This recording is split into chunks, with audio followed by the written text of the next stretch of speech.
বাংলাদেশ ক্রিকেটে নতুন করে বিতর্কের ঝড় তুলেছেন সাবেক অধিনায়ক তামিম ইকবাল। সম্প্রতি এক লাইভ আলোচনায় তিনি বিস্ফোরক মন্তব্য করে দাবি করেন, বাংলাদেশ ক্রিকেট বোর্ড বা বিসিবি সংকটময় পরিস্থিতি সামাল দিতে সাকিব আল হাসানের নাম ব্যবহার করে সহানুভূতি অর্জনের চেষ্টা করেছে। তামিম বলেন, বর্তমান পরিস্থিতিতে বোর্ডের কিছু সিদ্ধান্ত শুধুমাত্র ক্রিকেটীয় কারণে নেওয়া হয়নি, বরং জনমত প্রভাবিত করার উদ্দেশ্যও এতে কাজ করেছে।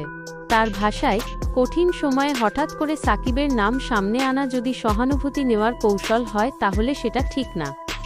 এই মন্তব্যের পর থেকেই সামাজিক যোগাযোগ মাধ্যমে শুরু হয়েছে তুমুল আলোচনা। বিশ্লেষকদের মতে, সাম্প্রতিক সময়ে বাংলাদেশ ক্রিকেটে দল নির্বাচন, পারফরম্যান্স এবং প্রশাসনিক নানা ইস্যু নিয়ে অস্থিরতা তৈরি হয়েছে।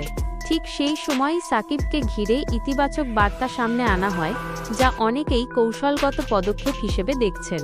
তাদের ধারণা, দেশের সবচেয়ে জনপ্রিয় ক্রিকেটারের নাম সামনে এনে মূল সমস্যাগুলো থেকে মানুষের দৃষ্টি অন্যদিকে সরানোর চেষ্টা করা হয়েছে। এদিকে তামিম ও সাকিব বাংলাদেশ ক্রিকেটের দুই বড় তারকা, তাদের সম্পর্ক নিয়েও দীর্ঘদিন ধরেই নানা আলোচনা রয়েছে।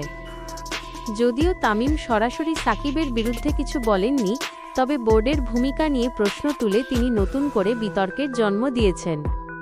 ঘটনার পর এখন পর্যন্ত বাংলাদেশ ক্রিকেট বোর্ড থেকে কোনো আনুষ্ঠানিক প্রতিক্রিয়া পাওয়া যায়নি, যা পরিস্থিতিকে আরও জটিল করে তুলেছে। ভক্তদের মধ্যেও দেখা গেছে মিশ্র প্রতিক্রিয়া। কেউ তামিমের বক্তব্যকে সাহসী বলছেন, আবার কেউ এটিকে অপ্রয়োজনীয় বিতর্ক হিসেবে দেখছেন। সব মিলিয়ে তামিম ইকবালের এই মন্তব্য আবারও প্রমাণ করল যে মাঠের বাইরের বিষয়গুলোও বাংলাদেশ ক্রিকেটে বড় প্রভাব ফেলছে। এখন দেখার বিষয়, এই ইস্যুতে বিসিবি কী অবস্থান নেয় এবং ভবিষ্যতে পরিস্থিতি কোন দিকে মোড় নেয়। পরিস্থিতি যেভাবে এগোচ্ছে, তাতে ভবিষ্যতে আরও বড় সিদ্ধান্ত বা পরিবর্তন আসতে পারে বলে ধারণা করছেন সংশ্লিষ্টরা। ক্রিকেট ভিত্তিক এই বিতর্ক এখন জাতীয় পর্যায়ের আলোচনায় রূপ নিয়েছে, যা বোর্ডের ওপর বাড়তি চাপ তৈরি করছে। এখন সবার দৃষ্টি একটাই, এই উত্তপ্ত পরিস্থিতির শেষ কোথায় এবং সমাধান কিভাবে আসবে। আপনারা কার সাপোর্টার, সাকিব নাকি তামিম? দ্রুত কমেন্টে জানান। আর সবাই চ্যানেলটি সাবস্ক্রাইব করবেন। দেখি আজ কার ফ্যান বেশি।